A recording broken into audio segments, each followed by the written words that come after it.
Ilim meli nui meli sak melo ngoi pian ling mi je yeng king ngoi ka tan chuan sang lo ka pu lo che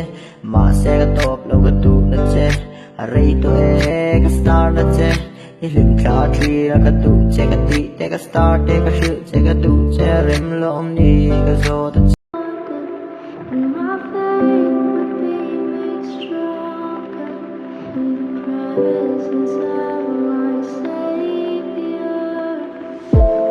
Spirit, lead me where my trust is without borders. Let me walk upon the waters wherever you would call me.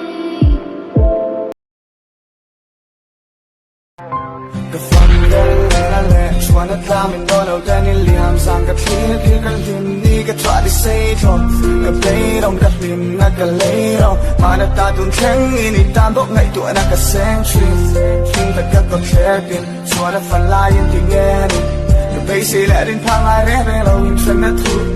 mình làm mấy khi nó cái tiền lên chua để ôm mình đem su